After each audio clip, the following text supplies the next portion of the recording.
بسم اللہ الرحمن الرحیم، اللہ کے نام سے جو رحمان اور رحیم ہے۔ یا بنی اسرائیل اذکروا نعمتی التي انعمت علیکم وانی فضلتکم علی العالمین۔ اے بنی اسرائیل، یاد کرو میری وہ نعمت جس سے میں نے تمہیں نوازا تھا، اور یہ کہ میں نے تمہیں دنیا کی تمام قوموں پر فضیلت دی تھی۔ اے بنی اسرائیل،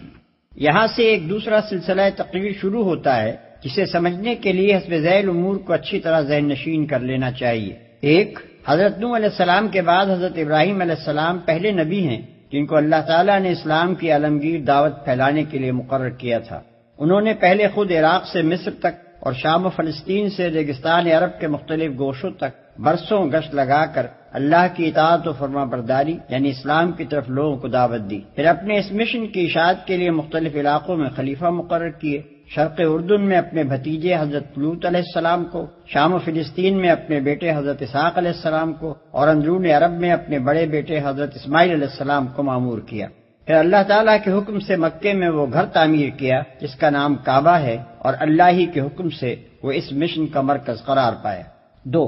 حضرت ابراہیم علیہ السلام کی نسل سے دو بڑی شاخیں نکلی۔ ایک حضرت اسماعیل علیہ السلام کی اولاد جو عرب میں رہی، قریش اور عرب کے بعد دوسرے قبائل کا تعلق اسی شاخ سے تھا، اور جو عرب قبیلے نسلاً حضرت اسماعیل کی اولاد نہ تھے، وہ بھی چونکہ ان کے پھیلائے ہوئے مذہب سے کم و بیش متاثر تھے، اس لیے وہ اپنا سلسلہ انہی سے جوڑتے تھے۔ دوسرے حضرت اسحاق علیہ السلام کی اولاد جن میں حضرات یعقوب علیہ السلام، یوسف علیہ السلام، موسیٰ علیہ السلام، داؤد علیہ السلام، سلیمان علیہ السلام، یحییٰ علیہ السلام، عیسیٰ علیہ السلام اور بہت سے انبیاء علیہ السلام پیدا ہوئے۔ اور جیسا کہ پہلے بیان کیا جا چکا ہے، حضرت یعقوب علیہ السلام کا نام چونکہ اسرائیل تھا، اس لیے یہ نسل بنی اسرائیل کے نام سے مشہور ہوئی۔ ان کی تبلیغ سے جن دوسری قوموں نے ان کا دین قبول کیا، انہوں نے یا تو اپنی انفرادیت ہی ان کے اندر گم کر دی، یا وہ نسلاً تو ان سے الگ رہے مگر مذہباً ان کے متبع رہے۔ اسی شاخ میں جب پستی و تنزل کا دور آیا تو پہلے یہودیت پیدا ہوئی اور پھر عیسائیت نے جنم لیا۔ تین، حضرت ابراہیم کا اصل کام دنیا کو اللہ کی اطاعت کی طرف بلانا اور اللہ کی طرف سے آئی ہوئی ہدایت کے مطابق انسانوں کی انفرادی و اجتماعی زندگی کا نظام درست کرنا تھا۔ وہ خود اللہ کے مطیع تھے، اس کے دیے ہوئے علم کی پیروی کرتے تھے، دنیا میں اس علم کو پھیلاتے تھے اور کوشش کرتے تھے کہ سب انسان مالک کائنات کے مطیع ہو کر رہیں۔ یہی خدمت تھی جس کے لیے وہ دنیا کے امام و پیشوا بنائے گئے۔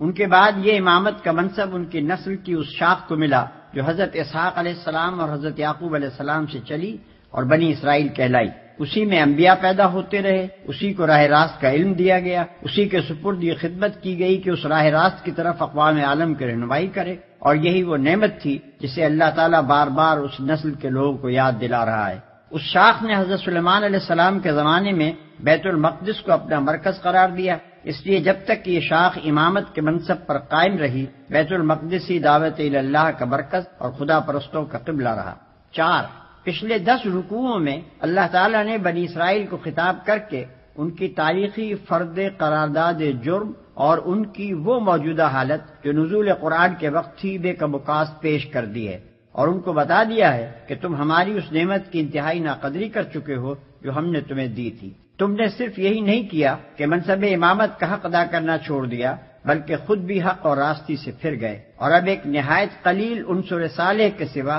تمہاری پوری امت میں کوئی صلاحیت باقی نہیں رہی ہے۔ 5، اس کے بعد اب انہیں بتایا جا رہا ہے کہ امامت ابراہیم علیہ السلام کے نطفے کی میراث نہیں ہے، بلکہ یہ اس سچی اطاعت و فرمانبرداری کا پھل ہے جس میں ہمارے اس بندے نے اپنی ہستی کو گم کر دیا تھا، اور اس کے مستحق صرف وہ لوگ ہیں جو ابراہیم علیہ السلام کے طریقے پر خود چلیں اور دنیا کو اس طریقے پر چلانے کی خدمت انجام دیں۔ کیونکہ تم اس طریقے سے ہٹ گئے ہو اور اس خدمت کی اہلیت پوری طرح کھو چکے ہو، لہذا تمہیں امامت کے منصب سے معزول کیا جاتا ہے۔ 6، ساتھ ہی اشاروں میں یہ بھی بتا دیا جاتا ہے کہ جو غیر اسرائیلی قومیں موسیٰ علیہ السلام اور عیسیٰ علیہ السلام کے واسطے سے حضرت ابراہیم علیہ السلام کے ساتھ اپنا تعلق جوڑتی ہیں، وہ بھی ابراہیمی طریقے سے ہٹی ہوئی ہیں۔ نیز مشرکین عرب بھی جو ابراہیم و اسماعیل علیہ السلام سے اپنے تعلق پر فخر کرتے ہیں، محض نسل و نسب کے فخر کو لیے بیٹھے ہیں، ورنہ ابراہیم و اسماعیل علیہ السلام کے طریقے سے اب ان کو دور کا واسطہ بھی نہیں رہا ہے، لہذا ان میں سے کوئی بھی امامت کا مستحق نہیں ہے۔ 7 پھر یہ بات ارشاد ہوتی ہے کہ اب ہم نے ابراہیم علیہ السلام کی دوسری شاخ بنی اسماعیل میں وہ رسول پیدا کیا ہے جس کے لیے ابراہیم علیہ السلام اور اسماعیل علیہ السلام نے دعا کی تھی۔ اس کا طریقہ وہی ہے جو ابراہیم علیہ السلام، اسماعیل علیہ السلام، اسحاق علیہ السلام، یعقوب علیہ السلام اور دوسرے تمام انبیاء کا تھا۔ وہ اور اس کے پیرو تمام ان پیغمبروں کی تصدیق کرتے ہیں جو دنیا میں خدا کی طرف سے آئے ہیں اور اسی راستے کی طرف دنیا کو بلاتے ہیں جس کی طرف سارے انبیاء دعوت دیتے چلے آئے ہیں، لہذا اب امامت کے مستحق صرف وہ لوگ ہیں جو اس رسول کی پیروی کریں۔ 8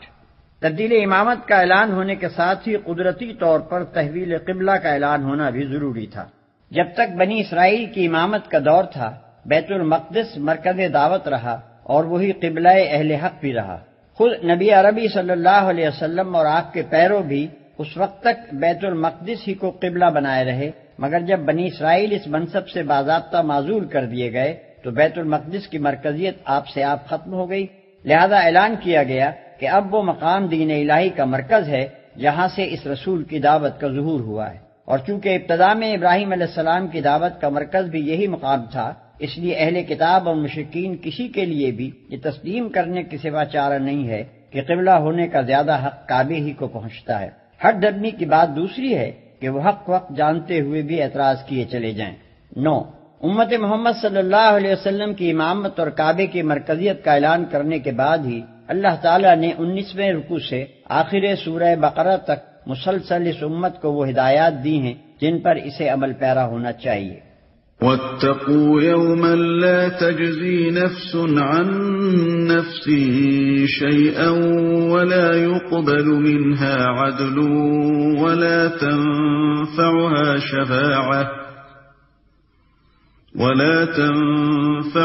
شفاعة ولا هم ينصرون۔